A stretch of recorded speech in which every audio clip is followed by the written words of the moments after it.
Sûr. Mais oui, je suis On a- sûr, on a j'ai la appuyé même sur le hauteur. bouton. On a la même hauteur, non? On a la même hauteur, non, on n'est pas à la même hauteur. Non, explique-moi qu'il faut que tu descendes, non? Non, c'est moi qu'il faut qu'il ait fait. C'est moi qui. C'est toi le tien il est déjà au maximum. Donc faut que tu montes alors. Ouais, voilà ma tête, je te dis. Non, mais là t'es tout petit par rapport à moi. Ouais. Je sais. Bah, il faut que tu remontes alors. Ouais, je fais ce que je peux. Ah. Allez, monte la pression. Monte. C'est bon, on est bon. T'es sûr? Ah, attends, je bloque le siège. Ouais, on est bon. Non, je suis trop petit maintenant. Ah, là, c'est mieux. C'est bon? Et je m'en sors plus. Eh bah écoute, démerde alors. Ah, Donc, c'est bon? c'est bon, C'est bon? c'est bon. C'est bon. Salut à tous, moi c'est Sean. Moi c'est Case. Et bienvenue sur Heroes Universe.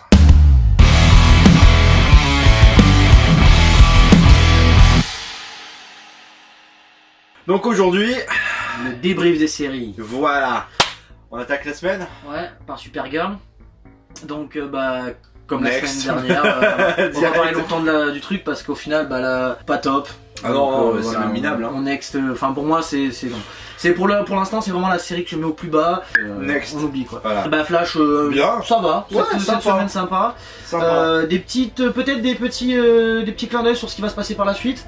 Un personnage qu'on revoit, qu'on a vu pendant la période du crossover, donc pendant le mariage d'Iris et de Barry. donc, la fille mystérieuse, la fille mystérieuse, un peu voilà. bizarre qui arrête pas de parler là. Hein. Nous, avec Sean, on a des petites idées. Peut-être que ça serait leur fille qui viendrait du futur. Moi je pense que c'est leur fille en fait. Moi je sais pas. Déjà à la fin de l'épisode, on voit que c'est un speedster puisqu'elle Ouais. se déplace, C'est elle a vrai. des éclairs violets. C'est sans mentionner le fait que c'est la même couleur qu'avaient les éclairs d'Iris Ouais, quand pendant elle avait, l'épisode où elle avait les pouvoirs de Barry.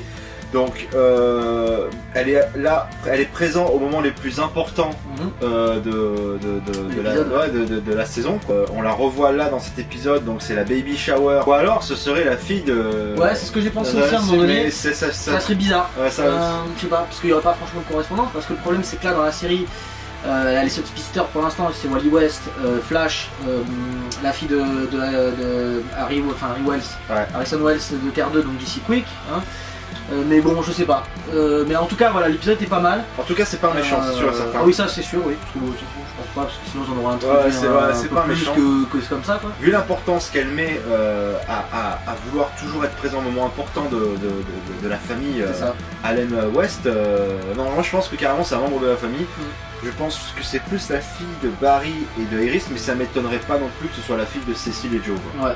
On passe à Arrow maintenant. Arrow. Donc, du beaucoup mieux, je trouve. Ouais. Bien mieux, parce que je pense que là l'épisode est vraiment pas mal, il se construit pas mal. Grosse surprise. Bon, Tommy Merlin réapparaît. C'est pas Tommy Merlin.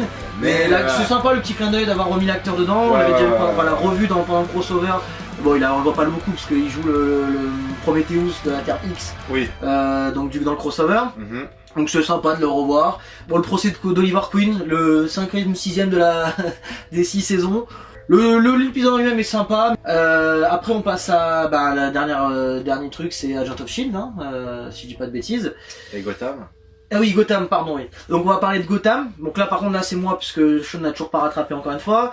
Donc dernier épisode super sympa. On revient sur l'histoire donc de Jeremy Valeska, celui qui devient donc au final le vrai Joker. Alors moi ce que je peux en penser, parce que je pourrais être le seul à pouvoir en parler, c'est que l'épisode est vraiment pas mal du tout, parce que là on part sur un Joker qui est pas forcément un Joker qu'on a vu dans les autres films ou séries ou même animations, tout ça. Là on a plus un Joker un peu plus calme, plus génie du crime, moins un peu foufou comme son frère, donc Jeremy Valeska qui était le proto-Joker et qui était plus dans l'état d'esprit d'un Joker un peu foufou, un peu dingue, etc., etc. Là on est plus dans le côté un peu calme. Alors on a un petit clin d'œil sur ce qui pourra être Harley Quinn, donc c'est Echo, celle qui s'occupe donc de base, on va dire le bras droit de Jeremy Valeska. Là on la voit avec un espèce de masque avec des espèces de guirlandes sur les cheveux, enfin sur une espèce de masque, donc ça fait un peu penser un peu à Harley Quinn, donc des dessins animés, de ce qu'on pourra entrer dans la suite. Donc, du bien mieux sur le personnage qui fait Bruce Wayne. Là je trouve que l'acteur s'est un peu amélioré vers la fin, donc je sais pas ce que ça va donner sur les derniers épisodes, mais en tout cas Jeremy Valeska, je pense que il va être un très bon Joker. Et on finit la semaine par Agent of Shield. Ouais, alors changement de comportement par rapport aux saisons précédentes sur la manière de diffuser les épisodes dans la temporalité. En vérité, il y a un lien avec Avengers, il y est. On en parle. Mais en fait, non, comme les saisons précédentes, on s'attendait à un épisode avant et un épisode après.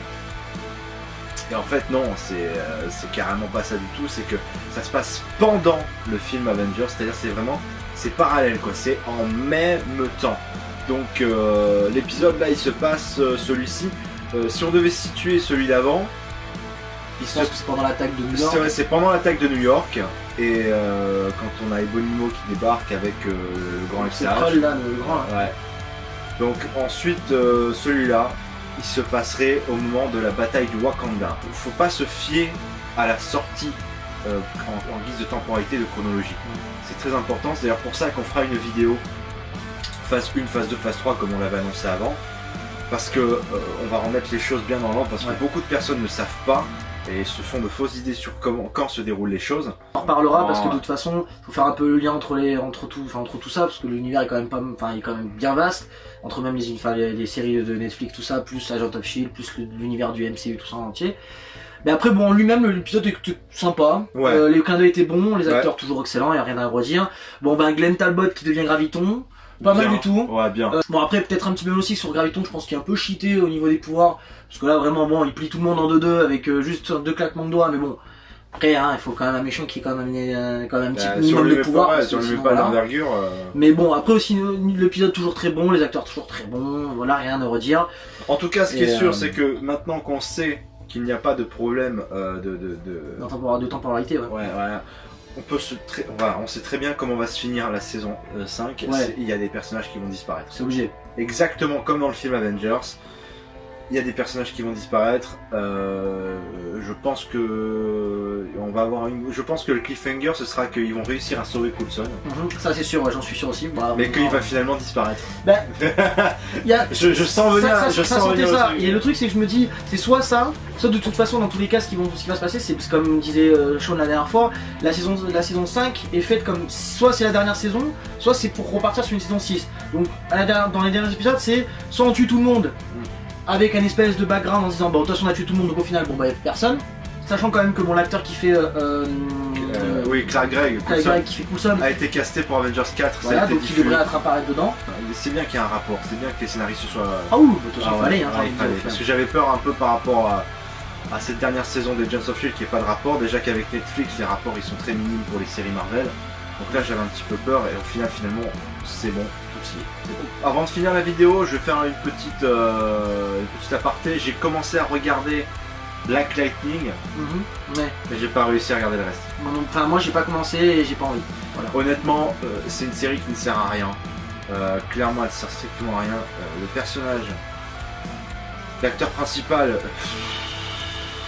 voilà quoi, je veux dire, il n'a pas le physique de l'emploi, je suis désolé, Black Lightning c'est pas ça, c'est pas lui. Je veux dire, avec le costume il ressemble à Black Lightning, sans le costume il ressemble à rien du tout. Donc après, en tant qu'acteur il fait le job, mais c'est pas, voilà, il y avait d'autres choses à faire. Cette série elle a rien à faire là, clairement. C'était vraiment, c'est malheureux à dire, hein, mais on est vraiment arrivé dans l'époque, dans l'ère du quota de ça. Non mais c'est vrai. Ça va sembler raciste ce que je veux dire, mais c'est pas raciste, c'est la réalité des choses. C'est malheureusement la vérité, on le voit hein, dans beaucoup de personnages qui ne sont pas d'origine afro-américaine, pour éviter de dire noir, pour pas qu'on me dise que je suis raciste, et qui finalement le sont dans le film. Par exemple, je prends l'exemple, il y en a plein, hein, Perry White pour DC, pour Superman, Heimdall pour Thor, bien sûr. Et il y en a encore plein d'autres comme ça. Ah mais c'est vrai, je suis totalement d'accord avec toi. Mais après, dans les 4 Fantastiques, ouais, Michael B. Jordan pour faire la torche. Faire la torche, hein, les gars, c'était moyen comme idée. Hein, nous, on n'est pas contre, mais vraiment, on a l'impression que c'est plus pour rentrer dans le quota. Voilà, sachant que là, bon, Black Panther a tout défoncé sur son passage, mais à la base, le film était pas fait pour simplement mettre un noir dans un acteur afro-américain. C'est juste que Black Panther est de toute façon le premier héros noir. De toute façon, on en a pas parlé à l'époque parce qu'on n'a pas. Mais même aux États-Unis, hein, dans la culture noire américaine, le Black Panther, c'est une vraie figure. C'est toujours le même type de sujet qui est évoqué, c'est la persécution. C'est ça. Moi, ça dès le premier épisode de Black Lightning, c'est la persécution raciale, c'est machin, ces trucs. Je pense qu'on a. C'est un peu lourd. Ouais, on a un petit peu dépassé ce stade aujourd'hui en 2018. Ça existe toujours, mais c'est beaucoup moins présent que la guerre civile qu'il y avait eu dans les années 60 aux États-Unis entre les blancs et les noirs. Je veux dire, Aujourd'hui, maintenant, c'est quand même bien plus lisse. Bien évidemment, il reste beaucoup de racistes encore dans le monde, malheureusement. Malheureusement, ouais. Je pense que cette série, elle aurait gagné à se faire intégrer dans l'univers du Totalement, CW, totalement. au lieu de rester en stand-alone. Et en fait, normalement, Black Lightning, c'est un héros qui vient d'un quartier de Metropolis. C'est vrai.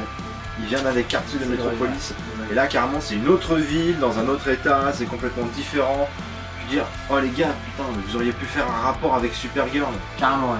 Clairement. Parce Ouais. que c'est le même univers. Clairement, ouais. Vous auriez pu faire un rapport avec Supergirl. Et encore une fois, c'est n'importe quoi. Donc voilà. Bref, de toute façon, sur Black Lightning, la seule chose qu'on peut dire là-dessus, c'est que J'arrive moi, pas à je regarder peux le pas, reste, et c'est dommage parce que ça vraiment. aurait pu être une bonne série. Ah, carrément, Dans ouais. d'autres conditions, ça aurait pu être une bonne série, mais là, pour le coup, moi, je suis pas fan. Et voilà. Une dernière petite aparté, et on va finir là-dessus. On va intégrer, donc, on va faire des one-off dans pas longtemps. Ça va être très court.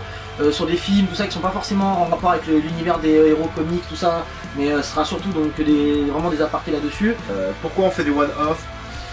Parce que je pense que on peut pas non plus se dire bon critique si on regarde pas ailleurs quoi. Et vu qu'on regarde ailleurs en permanence, parce qu'on fait sur les super-héros, mais une one-off, attention, on n'en fera pas une toutes les semaines, Non. on en fera une de temps en temps comme ça, peut-être une maximum 2 par mois, Ça. sur un film, sur un truc qu'on a vu et qui nous semblait bien ou qui nous semblait pas bien et pourquoi. Donc ça durera pas plus de 5 minutes, ce sera voilà, ce Ce sera sera vraiment des queutés Ouais, vite et exactement, ouais. ça sera rapide quoi. Voilà. On vous laisse là, hein. Ouais, hein. À bientôt. À la prochaine. Ciao. Ouais, toi là. Oh, mais. Oh, où tu vas? Reviens! Oh, qu'est-ce qu'il y a? Qu'est-ce qui se passe? Mais là, il se barre là, il s'abonne même pas là! Lequel? Mais lui là, enfin, tous là, abonnez-vous! Ouais, abonnez-vous, lâchez un pouce bleu. Lâche ton pouce!